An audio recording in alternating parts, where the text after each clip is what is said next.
মনের না কথাগুলো বলতে পারা, জীবনের স্মৃতিগুলো ধরতে পারা। মনের না কথাগুলো বলতে পারা, জীবনের স্মৃতিগুলো ধরতে পারা।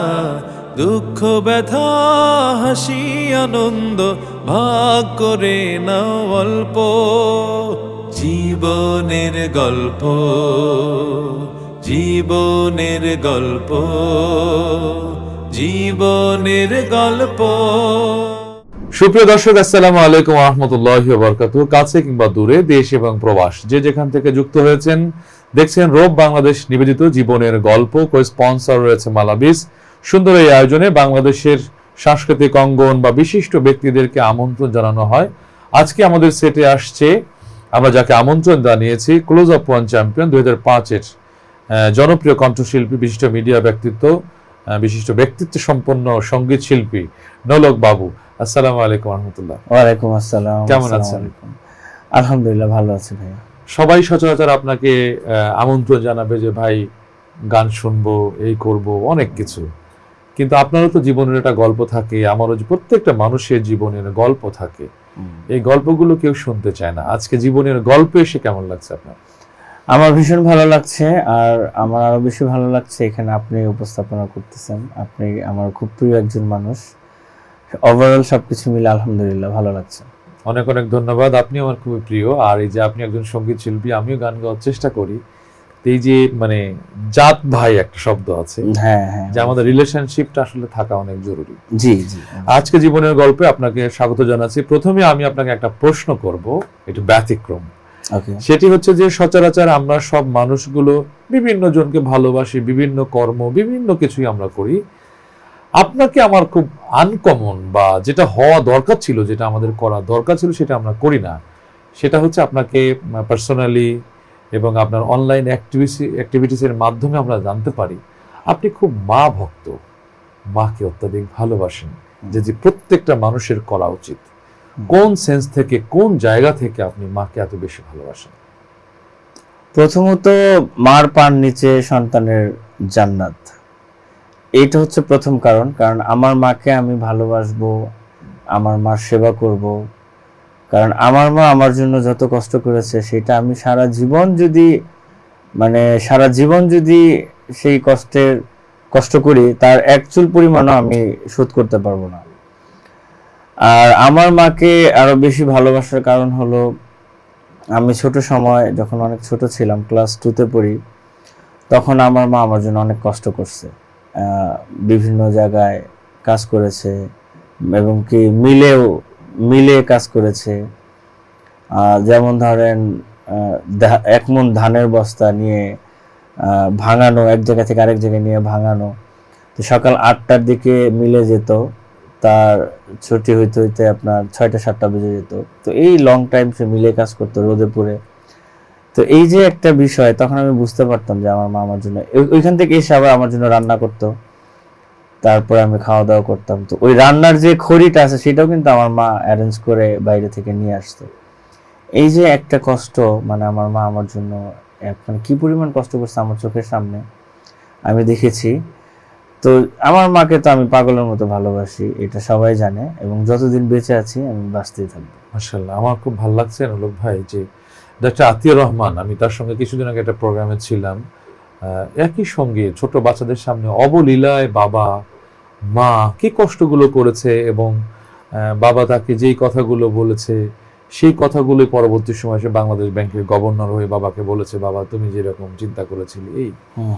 তো এটি হওয়া উচিত। অনেকেই আমরা জানি যে অনেক শিল্পী তাদের জীবনে কোনো অনেক স্ট্রাগল, আমারও অনেক স্ট্রাগল করে এখানে আসা, আল্লাহ এখানে নিয়ে এসছে। আমারও সেম আপনার মতোই বাবা মার দোয়া এত বেশি আমার সঙ্গে, যে কারণে আজকে আল্লাহ এতটুকুন আমাকে সফলকামী করেছেন, মাশাআল্লাহ। তো আতিয়ার রহমান দেখলাম এরকম অবলীলায় বাচ্চাদেরকে শেয়ার করছে যে তোমরা বাবা মাকে সেবা করবে, কারণ এই জায়গাগুলো, এটা আমার অনেক ভালো লাগে। আপনার প্রতি আমার রেসপেক্ট এত বেশি বাড়ে, এইটা যখন আমি আরো দেখি তখন আমি নুয়ে পড়ি যে নোলক বাবু যে মানে এত গুড পারসন, যেটা কল্পনাও করা যায় না।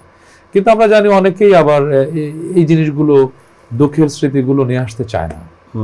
কিন্তু পৃথিবীতে যারা সফলকামী হয়েছে সবাই একটা ত্যাগ কষ্টের ভেতর দিয়ে সফলকামী হয়েছে, এই জন্য তাদের কষ্টগুলো শেষ হয়ে যায়নি, তারা লং টাইম টিকেছে।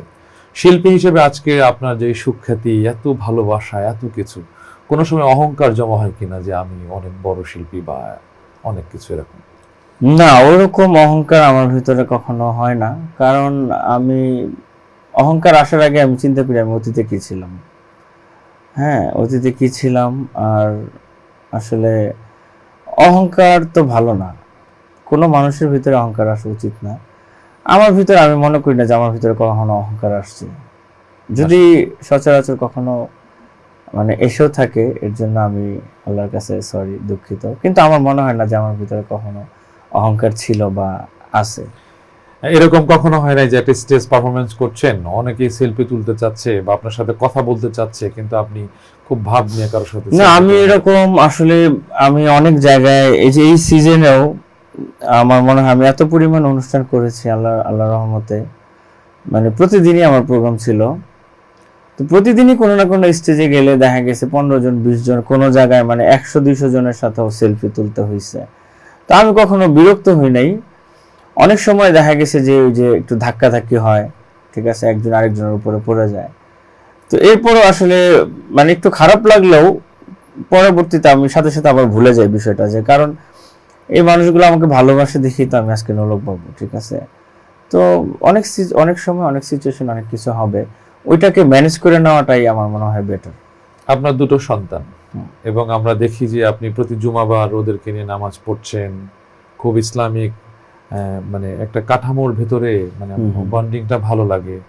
আবার আমাদের ভাবির সাথেও আমি দেখি মাঝে মাঝে। তো এই যে একটা মানে সুন্দর একটা পরিবার আপনার।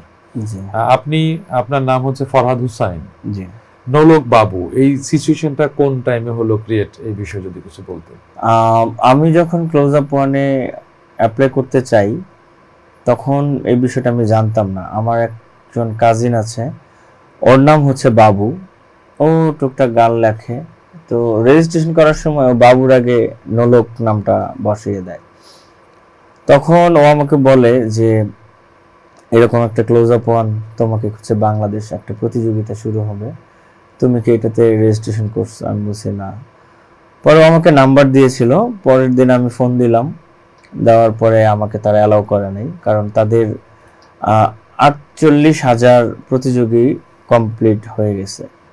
তো আমাকে বলছে যে আপনি সিলেট থেকে অ্যাপ্লাই করতে পারবেন। তো আমি আসলে এত কিছু বুঝতাম না, সিলেট থেকে কিভাবে যাব। পরে আমি আশা ছেড়ে দিয়েছি। পরে আমার ওই ফ্রেন্ডের সাথে পরের দিন আবার দেখা, আমার কাজিনের সাথে, ও বললো যে হয়েছে, আমি বলছি না। পরে ও আমাকে বললো তুমি আমারটা নিয়ে যাও, তুমি আমারটা নিয়ে তুমি অ্যাপ্লাই করো, আমি তো প্রথম রাউন্ডে বাদ করে দেবো, তুমি কিছু করতে পারবা। পরে ওর রেজিস্ট্রেশনটা নিয়ে আমি যাই, এই তো, তারপর ওর নামটাই আমার হয়ে যায়।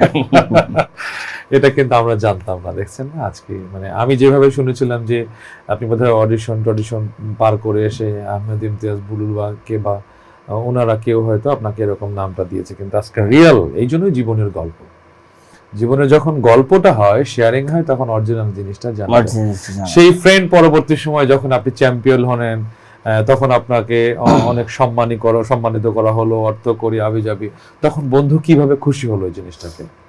বন্ধু আমার অনেক খুশি। এবং আপনি তার জন্য কি করলেন সেই মুহূর্তে? ওর জন্য আমি আসলে, ও আমার সাথে টানা 3.5 বছর 4 বছরের মতো ছিল আমার বাসায়। তারপরে ও দেশের বাইরে চলে যায়, কাতার চলে যায়। কাতার থেকে এসে বিয়ে শাদী করে। যাই হোক, ওর সাথে এখন আমার মাঝে মাঝে যোগাযোগ হয়, কিন্তু 3.5 বছর আমার সাথে ছিল। আমি ওকে অনেক ভালোবাসতাম, এখনো বাসি। ভালোবাসার উপরে তার কিছু নেই, এখনো বাসি, এবং ওর কাছে আমি সারা জীবন কৃতজ্ঞ। মাশাআল্লাহ। আপনি দেশের বাইরে কোন কোন দেশে ছিলেন? আমি মোটামুটি আমেরিকার 30টা কান্ট্রি ঘুরেছি, লন্ডনের 20 থেকে 25টা কান্ট্রি ঘুরেছি, আর এদিকে ইউরোপে Italy, Paris, France, Belgium, Switzerland, আরো যা যা আছে সব। তারপরে কানাডায় গেছিলাম 4 বার, সিঙ্গাপুরে গিয়েছি 4 বার, দুবাইতে গিয়েছিলাম 2 বার। এই তো অনেক দেশ ভ্রমণ। কেমন লাগে? বাংলাদেশে থাকতে ইচ্ছে করে নাকি আমার আসলে বাংলাদেশে ভালো লাগে। বাংলাদেশের ধুলা বালি জ্যাম বাংলাদেশে এটাই আমার ভালো লাগে, কারণ দেশের বাইরে আমি বেশি থাকতে পারি না, 1-1.5 মাস থাকলেই দম বন্ধ হয়ে আসে, কেন যেন মনে হয় যে দেশে কখন যাবো, দেশে কখন। এই জন্যই আপনি নোলক বাবু, এই জন্য আপনাকে সবাই এত বেশি ভালোবাসে। আমাকে অনেক মানুষ, অনেক বড় ভাইরা, অনেক শুভাকাঙ্ক্ষীরা বলেছিল যে থেকে যাও, তোমার যা লাগবে আমরা দেখবো, করবো। কিন্তু আসলে সত্যিকার অর্থে হয়তো অনেক টাকা পয়সার মালিক হইতে পারতাম, কিন্তু আমার দেশের যে শান্তি, এটা আমি আসলে 1000 কোটি টাকা দিয়ে আমি পাবো না। আপনার এখন নোলক বাবু আর ফরহাদ হুসাইন, মানে সবাই আসলে পারিবারিক ভাবে কি আপনাকে নোলক বাবুই ডাকে নাকি ফরহাদ হুসাইন ডাকে? না, আমি আগে আমাকে ফরহাদ ডাকতো, যখন আমি মানে ক্লোজ আপ ওয়ান হয়ে যাই, এরপরে আস্তে আস্তে আমার আব্বু আমাকে ফরহাদ ডাকে, এখনো ফরহাদ ডাকে, আমার আম্মু আমাকে নোলক ডাকে, আর আমার ওয়াইফ আমাকে নোলকই ডাকে। ঠিক আছে। সন্তানদেরকে আমি দেখি যে বেশ আপনি ওদেরকে নিয়ে নামাজ পড়তে যাচ্ছেন, তার জন্য সেলফি তোলেন, ছবি দেন। অনেকেই এই ধর্মীয় জায়গাটাকে মানে পাবলিকলি প্রকাশ করতে চায় না, সেক্ষেত্রে এটাকে আপনি কিভাবে দেখেন?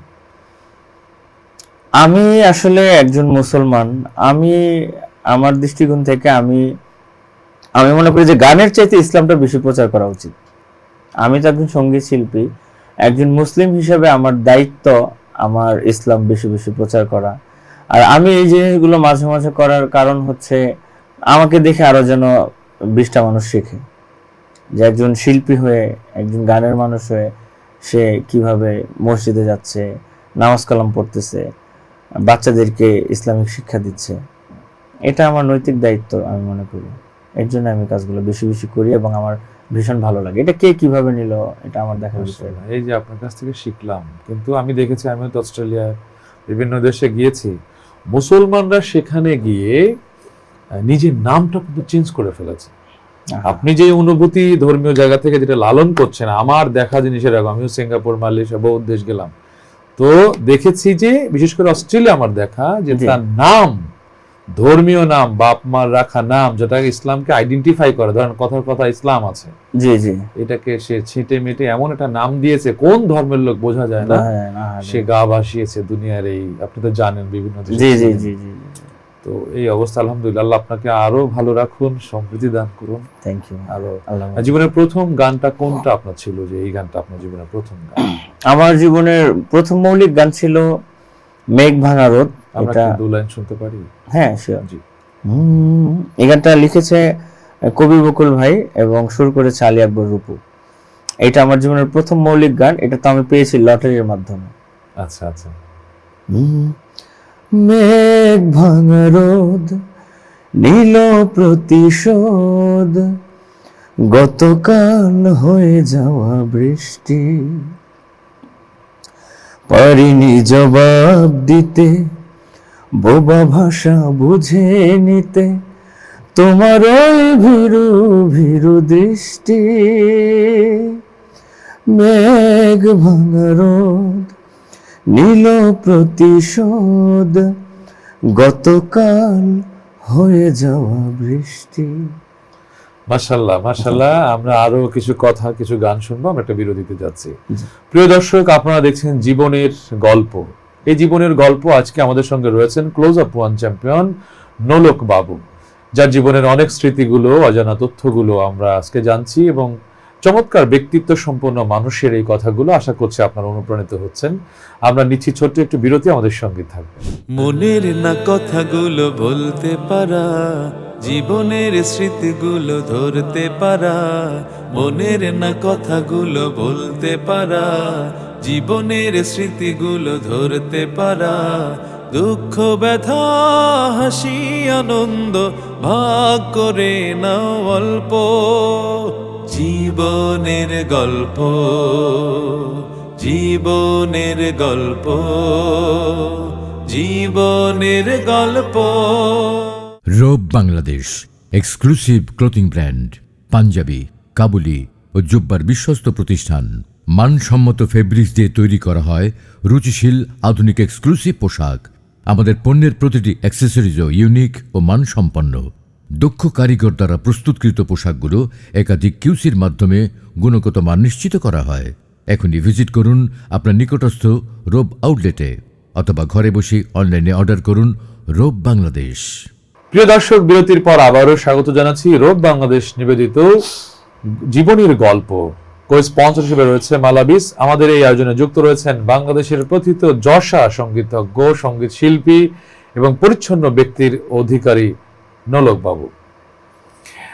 ভাইয়া, জীবনের পূর্ণতা কতটুকুন হয়েছে বা অপূর্ণ কি যদি বলতেন? আমার পূর্ণতা আমি পেয়েছি তখনই যখন আমি আমার মার মুখে হাসি ফুটিয়েছি বা আমি আমার মার স্বপ্নটা পূরণ করতে পারছি।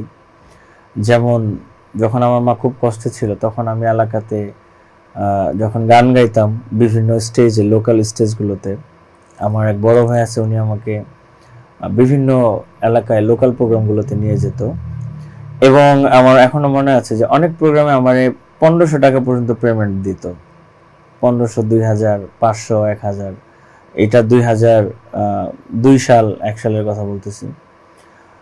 তো তখন আমার মনে হতো যে আমি একদিন অনেক বড় শিল্পী হব, একজন শিল্পী হব এবং আমি অনেক টাকা পয়সা ইনকাম করব, আমাকে সারা দেশের মানুষ চিনবে, আমার গাড়ি হবে, আমার মাকে সেই গাড়িতে চড়াবো, এরকম অনেক স্বপ্ন ছিল। তো এই স্বপ্নটা আমি খুব সহজেই পেয়ে গেছি, অনেক তাড়াতাড়ি আল্লাহ আমাকে এই স্বপ্নটা পূরণ করে দিয়েছে। তো এটা আমার জীবনের সবচেয়ে বড় পূর্ণতা আমি মনে করি। আর অপূর্ণতা? অপূর্ণতা বলতে আসলে ওরকম কিছুই নাই, সবকিছুর জন্য আলহামদুলিল্লাহ। অপূর্ণতা আছে একটা, আমার খুব স্বপ্ন আমি একটা বিশাল সুন্দর কিউট একটা মসজিদ বানাবো আমার গ্রামের বাড়িতে, জামালপুরে। এটা আমার এখন অপূর্ণতা রয়ে গেছে। ইনশাল্লাহ আশা করি এটাও পূর্ণতা হয়ে যাবে ইনশাল্লাহ। এত চমৎকার স্বপ্ন আপনার, মানে আমি এই জীবনের গল্পে যদি না আসতাম তাহলে হয়তো এগুলো বুঝতে পারতাম না। তবে আমি দোয়া করি এবং আমিও আপনার অপূর্ণতার সঙ্গে যদি সম্পৃক্ত কোনোভাবে থাকতে পারি, এটা আমার জন্য ভালো লাগবে। আমিও চেষ্টা করবো ইনশাল্লাহ। আর আল্লাহ যেন আপনাকে সহসাই যে স্বপ্ন দেখেন, আল্লাহ নিজে যেই ঘরের দাবিদার, এটা মসজিদ হচ্ছে আল্লাহর ঘর, তো আপনার অপূর্ণতার জায়গায় এটা আল্লাহ যেন আপনাকে দ্রুত এটার পূর্ণতা দান করেন ইনশাল্লাহ। তবে আপনি উদ্যোগ ইনশাল্লাহ আরো নিলে আমরা আছি সাথে, আমরাও চেষ্টা করবো এটাকে সুন্দরভাবে সফল। ইনশাল্লাহ ইনশাল্লাহ। নোলক ভাই, আপনার কাছে যদি এবারে জানতে চাই যে গান করতে গিয়ে কখনো কেউ ব্যথা দিয়েছে কিনা, কষ্ট দিয়েছে কিনা, কেঁদেছেন কিনা, অনেক হতাশা কাজ করেছে কিনা, এরকম কোনো স্মৃতি আছে কিনা?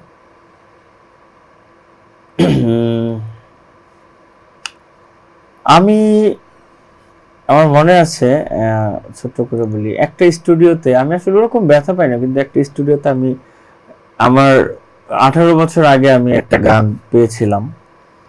এই গানটা আমাকে একজন ভদ্রলোক দিয়েছিল, তার নাম ইমরান ভান্ডারী।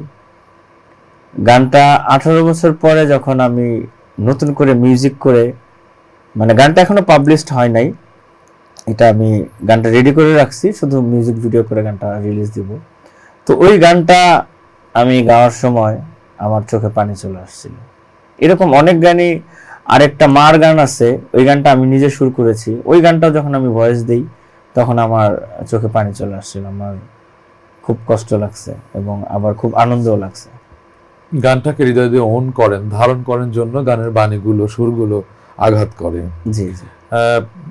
আপনার যদি এটা হলো একটা সাইড গেল, আর একটা জিনিস যদি বলি যে জীবনে খুব মা বাবার পরে কোন মানুষটি আপনাকে খুব বেশি সহযোগিতা করে, আপনাকে খুব হাত ধরে, মানে এটা আমার নিঃসন্দেহে আমার ওয়াইফ, আমার স্ত্রী। ও আমাকে খুব সাপোর্ট দেয় এবং অনেক সাপোর্ট দেয়, শুধু খুব না, সব বিষয়ে অনেক সাপোর্ট দেয়। মাশাআল্লাহ, সেটা আমরা বুঝতে পারি, আমরা দেখিও সেটা সুন্দর। এরপরে যদি আপনাকে প্রশ্ন করি যে আপনার সবচাইতে প্রিয় গান কোনটা? আমার সবচেয়ে প্রিয় গান হলো মা তুমি এত বড় হলে কিভাবে। আমরা 2 লাইন শুনতে চাই। এটা আমার নিজের মৌলিক গান। পৃথিবীটাকে পেয়ে ওঠে যার ভাবে, মা তুমি এত বড় হলে কিভাবে, গড়লে আমার তুমি সব বিলিয়ে, পারিনি দিতে তবু ব্যথা মুছিয়ে। মা তুমি এত বড় হলে কিভাবে। বাহ, খুব চমৎকার, খুব চমৎকার। Thank you. রূপ বাংলাদেশ আজকের এই প্রোগ্রামের আয়োজন করেছে। রূপ বাংলাদেশ আরো সফলকামী মানুষদের নিয়ে কাজ করতে চায়, এটাকে কিভাবে দেখছেন? আলহামদুলিল্লাহ, এই অনুষ্ঠানটা অনেক সুন্দর। আর রমজান মাস অনুষ্ঠানটার আয়োজন করেছে, এর জন্য আমি আরো বেশি বেশি ধন্যবাদ জানাই, সাধুবাদ জানাই রূপ বাংলাদেশকে। অনেক দূর এগিয়ে যাবে আর এই অনুষ্ঠানটা মানে অনেক ভালো কিছু করবে ইনশাল্লাহ। অনেক অনেক দোয়া।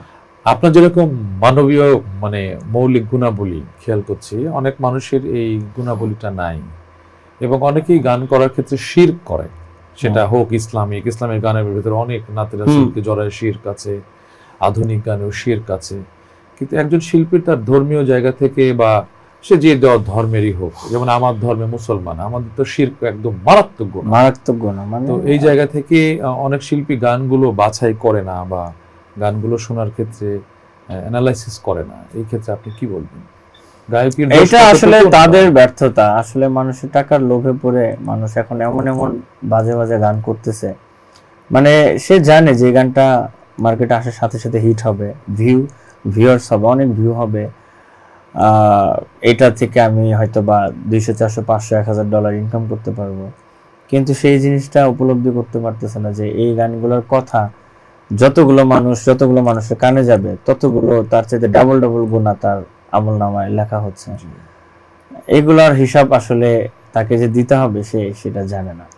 এই কারণে আমার মনে হয় সে সেটা না জেনে না বুঝে, আবার অনেকে জানে জেনেও কিন্তু এই কাজটা করতেছে, চিন্তা করতেছে যে আমি আল্লাহর কাছে মাপ চেয়ে নিব, কিন্তু তার যা বোঝা উচিত যে কিছু গুনার কখনো মাপ হয় না, ক্ষমা হয় না।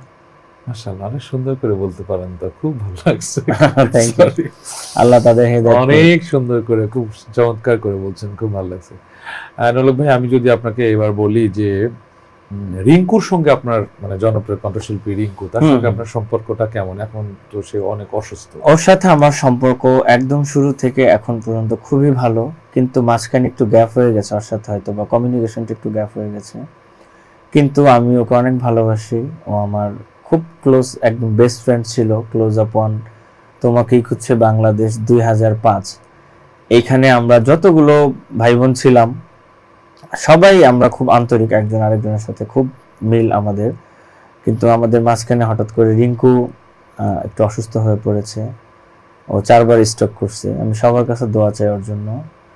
আর এমনি তো অবশ্যই ভালোবাসা, আন্তরিকতা সবসময় আছে, সারা জীবন থাকবে। এই যে আপনার যেমন ধরেন যে 4 বার স্ট্রোক করা, মানুষকে সুস্থ রাখা, ভালো রাখা, গায়কের সুযোগ দেওয়া, রিজিকের সন্ধান, সবকিছু আল্লাহই করে দেন, কিন্তু আমরা অনেক সময় এই জিনিসগুলো বুঝতে পারি না। আপনার ক্লোজ আপন এই যে টিমটা ছিল, সেই টিমের ভেতরে সবচাইতে যদি বলি নাম্বার 1 একজনকে বেস্ট ফ্রেন্ড হিসেবে আপনার স্বীকৃতি দিতে হবে, সে হচ্ছে আমার খুব বেস্ট ফ্রেন্ড ছিল, আমার খুব কাছের, আমরা একই রুমে ছিলাম, ঠিক আছে, আবিদ আর মেহরাব।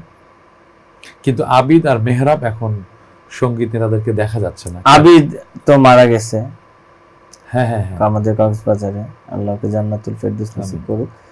আর আসলে আপনি একজনের কথা বলছেন, ওই একজনের ভিতরে যদি আমি বলি তাহলে আমার খুব বেস্ট ফ্রেন্ড ছিল রুমি ভাই। রুমি ভাইকেও তো এখন মানে রুমি আমেরিকাতে থাকে, আমেরিকায় থাকুক, কিন্তু এখন গানের ভিতরে নাই। এইটাকে কিভাবে দেখেন? ও যে আচ্ছা, একজন শিল্পী আইডেন্টিফাই হলো, তাকে সঙ্গীত দিয়ে, পরবর্তী সময় সেই জায়গাটা নাই, এটা কেমন? আসলে আমরা বাঙালিরা খুব আবেগী হই, যেটা আমরা জানি। অনেক সময় দেখা গেছে যখন আমরা মানে আমাদের ট্র্যাকের বাইরে চলে যাই, তখন বাইরে চলে যাওয়ার পরে কিন্তু কিছুদিন বা কয়েকটা মাস মনের ভিতরে অনেক ধরনের শয়তান বসবাস করে, যে আমি আসলে তো একটা পথে চলে আসছি, তো এখন আমি আমার লাইনে থাকি, আমি আর আগের জায়গায় ফেরত না যাই। তো আসলে আমাদের তো লোমে লোমে শয়তান বাস করে। অনেক সময় দেখা গেছে যে চিন্তা হয় যে ধরো গান বাজনা করে কি হবে, যা করার করছি, এখন আমি আমার মতো থাকি। আবার অনেক সময় দেখা যায় যে আমি গানটাকে না বেছে নিয়ে আমি বাইরে সেটেল হয়ে যাই, আমেরিকান পাসপোর্ট পাই, বাইরে সেটেল হয়ে নিজের লাইফটা আমার মতো করে সুন্দর করে গোছাই, আমার বউ বাচ্চা ফ্যামিলি সবাই আমেরিকান সিটিজেন হোক, অনেকেই চিন্তা করে দেশের বাইরে সেটেল হয়ে যায়। আমার মনে হয় এইগুলাই কারণ আর কি, এর বাইরের কোনো কারণ নেই। নোলক ভাই অনেক ধন্যবাদ। সর্বশেষ আর একটি প্রশ্ন করব যে আমরা সব মানুষ, আমাদের চেয়েও যারা, আপনি ধরেন যে বারি সিদ্দিকীর গান গেয়ে আপনি মানে একটা সময় আপনাকে সবচাইতে আইডেন্টিফাই করতো, এন্ড্রু কিশোরের গানগুলো আপনার কণ্ঠে খুব যায়, কিন্তু দেখেন বারি সিদ্দিকীও নাই, এন্ড্রু কিশোরও নাই, আপনিও থাকবেন না, আমিও থাকবো না। জি জি। সেই ক্ষেত্রে আমাদের মানবীয় গুণাবলী কি থাকা দরকার বলে আপনি মনে করেন? মানুষের সাথে ভালো ব্যবহার, যতদিন বাঁচবো কেউ যেন না বলতে পারে যে এই লোকের ব্যবহারটা খারাপ, বিহেভিয়ার খারাপ।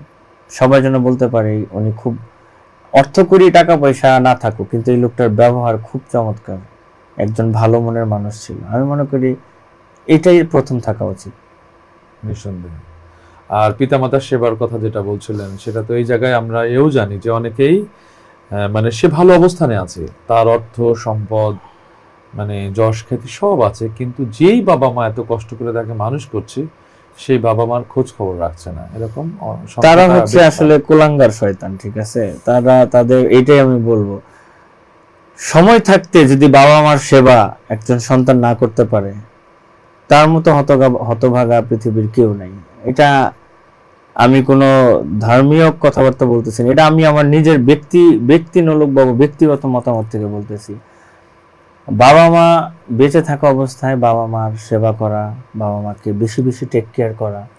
বাবা মা অনেক সময় ভুল করে, প্রতিনিয়তই ভুল করে, সংসারে অনেক সময় অশান্তি লাগাইতে চায়, ঝগড়া সৃষ্টি করতে চায়। তারপরেও বাবা মা যতই মানে খারাপ কাজ করুক না কেন, যতই অন্যায় করুক, সুন্দরভাবে ঠান্ডা মাথায় বোঝাই দেওয়া উচিত যে আম্মা আম্মা আম্মা এইটা করো না, আব্বা এটা করো না, আমাদের সমস্যা হচ্ছে এই সেই। বাবা মাকে একটা ঝাড়ি দিয়ে কথা বলা, বাবা মাকে একটা লাউডলি একটা কথা বললে বাবা মা যদি একটু কষ্ট পায় মনের ভিতরে, আমার আল্লাহ অনেক কষ্ট পায়। এটা হাদিসে এসেছে, এটা স্পষ্ট হাদিসে এসেছে, এবং এটা স্পষ্ট আমার নবীজি বলে দিছে। বাবা মাকে তো একটা মানে জোরে একটা শব্দ দিয়ে কথা বলা যাবে না, সে যত বড়ই ভুল করুক, যত অন্যায় করুক, যত খারাপ কাজে করুক, তাকে একদম ঠান্ডা মাথায় আদর দিয়ে, সোহাগ দিয়ে, ভালোবাসা দিয়ে বুঝাইতে হবে। বুঝলে, না বুঝলে নাই, করার কিছুই করার নেই। নোলক ভাই, যে সকল দর্শক আজকে যুক্ত ছিল তাদের উদ্দেশ্যে কি বলবেন? আমার প্রাণপ্রিয় দর্শক, আমি আপনাদের জন্য, এটা যেহেতু রমজান মাসে আমি অনুষ্ঠানটা করলাম, আপনাদের জন্য আমি একদম শেষে 2 লাইন ইসলামিক গান শোনাবো। আর আপনারা সবাই অনেক ভালো থাকবেন, আমার জন্য দোয়া করবেন, ওবায়দুল্লাহ তারেক ভাইয়ের জন্য দোয়া করবেন, আর বেশি বেশি আমাদের ইসলামিক যে কাজগুলো আছে এগুলো বেশি বেশি করবেন, আর আমাদের ভুল ত্রুটিগুলো ধরিয়ে দিবেন। সবাই ভালো থাকবেন। শুকরান, জাযাকাল্লাহ। জি, একটা তাহলে শুনি, একটা গান শুনি। আসলে এই গানটা নোলক বাবু অফিসিয়াল ইউটিউব চ্যানেল থেকে আমি গত বছর রিলিজ দিয়েছিলাম। গানটার কথাগুলো লিখেছে একজন হিন্দু ভাই, আমার ভীষণ প্রিয় মানুষ, তার নাম হচ্ছে তরুণ সিং। গানটা সুর করেছি আমি অল্প করে শুনি। 30 রোজা রাখছি আমি, গর্ভে ভরে বুক, 5 ওয়াক্ত নামাজ পড়ি, মনেতে খুব সুখ। 30 রোজা রাখছি আমি, গর্ভে ভরে বুক, 5 ওয়াক্ত নামাজ পড়ি, মনেতে খুব সুখ। নামাজ রোজা হবে কি বলো কোনো লাভ, মনের ভেতর থাকলে গোপন পাপ, আমার মনের ভেতর থাকলে গোপন পাপ। ও আল্লাহ আল্লাহ, ও আল্লাহ, রোজ রোজার পরে রোজার শিক্ষা যায় আমি সব ভুলে, আগের মতোই পাপটা করি পাপের দরজা খুলে। ভালো মানুষ না হলে রে পাবে না কেউ মাপ, মনের ভেতর থাকলে গোপন পাপ, আমার মনের ভেতর থাকলে গোপন পাপ। মাশাআল্লাহ, অসাধারণ, অসম্ভব Thank you. সুন্দর, অসম্ভব চমৎকার কথা এবং চমৎকার সুর এবং আপনার দারুণ গায়কী। Thank you, thank you. নলক ভাই, আপনাকে অনেক অনেক ধন্যবাদ, মূল্যবান সময় দিয়ে আজকে স্টুডিওতে এসেছেন, এই জন্য আপনাকে অনেক অনেক ধন্যবাদ ভাইয়া, এত সুন্দর একটি অনুষ্ঠানে আমাকে আমন্ত্রণ জানানোর জন্য। নলক বাবু ভাই, আপনাকে অনেক ধন্যবাদ। আপনার জন্য রব বাংলাদেশের পক্ষ থেকে গিফট রয়েছে, আশা করছি ইনশাল্লাহ স্বাচ্ছন্দ্যে আপনি গ্রহণ করবেন। জি ইনশাল্লাহ। এবং এখানে আমি যদি আপনাকে দেখাই, আশা করি ইনশাল্লাহ ভালো লাগবে আপনার। মাশাআল্লাহ, সুন্দর। Thank you. অনেক অনেক দোয়া, অনেক অনেক শুভকামনা। জি, আপনাকে অনেক ধন্যবাদ। প্রিয় দর্শক, এতক্ষণ আমাদের সঙ্গে যুক্ত ছিলেন বাংলাদেশের জনপ্রিয় কণ্ঠশিল্পী, অর্থাৎ জাতীয় স্বীকৃতি যার গায়ে জড়িয়ে অসম্ভব ব্যক্তিত্ব সম্পন্ন একজন মানুষ, শিল্পী নলক বাবু। আজকে এ পর্যন্তই। আগামীতে আবারও আপনাদের সঙ্গে দেখা হবে সেই প্রত্যাশা নিয়ে শেষ করছি। রব বাংলাদেশ নিবেদিত জীবনের গল্প, কই স্পন্সর হিসেবে ছিল মালাবিস। আল্লাহ রাব্বুল আলামিন আমাদের সবাইকে ভালো রাখুন, সুস্থ রাখুন। আল্লাহ হাফেজ। মনের না কথাগুলো বলতে পারা, জীবনের স্মৃতিগুলো ধরতে পারা, মনের না কথাগুলো বলতে পারা, জীবনের স্মৃতিগুলো ধরতে পারা, দুঃখ ব্যথা হাসি আনন্দ ভাগ করে নাও অল্প, জীবনের গল্প, জীবনের গল্প, জীবনের গল্প।